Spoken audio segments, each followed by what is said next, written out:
guys, welcome back to my YouTube channel. My name is Harshita and today's video is about certain tips and tricks for you to ace first year of law school. So these are solely based on my personal experiences and what I have faced, but these are certain things that will be helpful for most of y'all. So yeah, without further ado, let's dive into the video.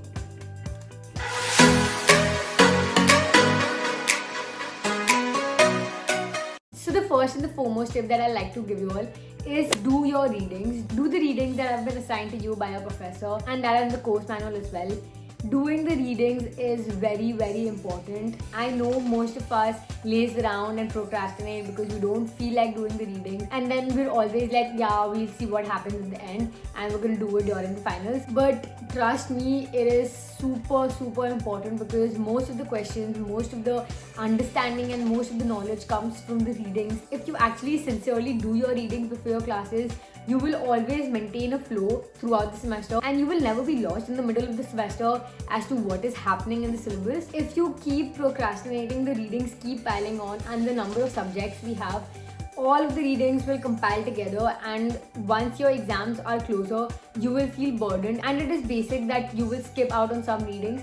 I still do it. I still skip out on readings because I don't feel like doing the readings during the classes, and that is something that I need to change for myself as well. But that is something that I've seen has helped me, because if I've done certain readings and then I go to class, it is really different because the arguments just logically flow into your head and you understand and comprehend the subject better. So this is one thing that I would definitely suggest without fail. And if you start getting into the habit of doing your readings since the first semester of law school, then it just keeps getting better. The second tip that flows from the first is that pay attention in class. I know offline classes were a little more interactive, and online is super difficult to pay attention in, but pay attention in class, guys. It really helps because the professor will primarily discuss the readings that have been mentioned and will follow the course manual and will also give a lot of their inputs, which will be very beneficial if you listen to them, because they try to test us on what they have said in the class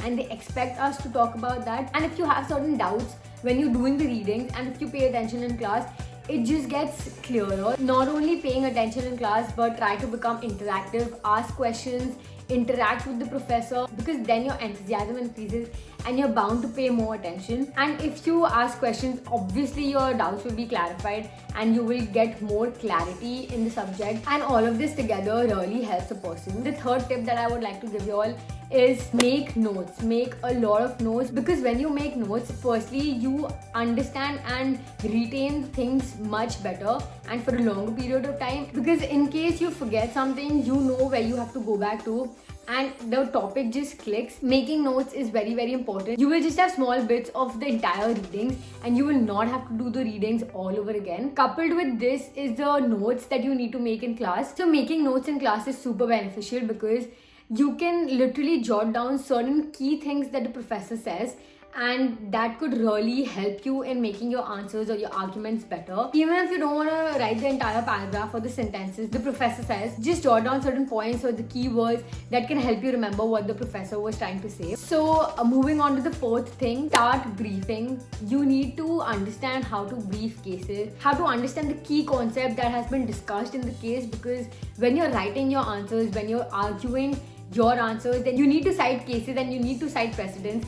And for that, you cannot just go on writing the facts and the issues of the case. You need to realize what the question is asking for and which part of the case you need to cite so as to enhance your argument and so as to support your argument. So for that, briefing is really important because you actually filter out the non-important things, and then your understanding of the case just becomes better. And briefing is in general very important for law school. I know a lot of senior provide notes and briefs of cases. Well, my own website provides briefs of cases, so I know that helps a lot of students, and it should, because you can't make all the notes yourself. You need help, but try making briefs on your own because you need to understand and learn how to do that as well. Sometimes in law school you're required to do case comments on certain cases, and one cannot possibly summarize 100 pages, 50 pages of judgment if they're not good at briefing, right? So you need to be really good at it. So I would suggest start briefing because it will help you overall. And so moving on to the last and the final thing, read between the lines. So whenever we get questions, we get research questions,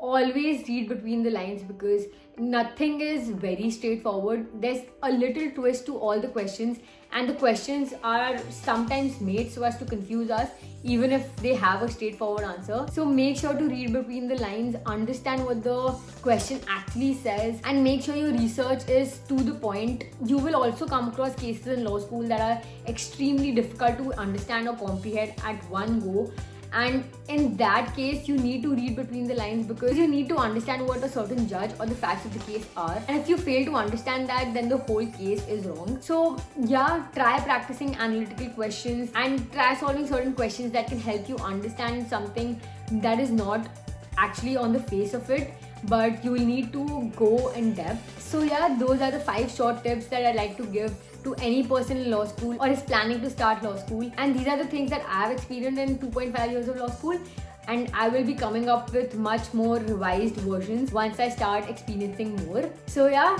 that's about it for this video. I hope you guys enjoyed and took away something important, and I hope it helps. Don't forget to like, share and subscribe to my channel. It would mean the world to me, and I'll see you guys in the next one. Thank you.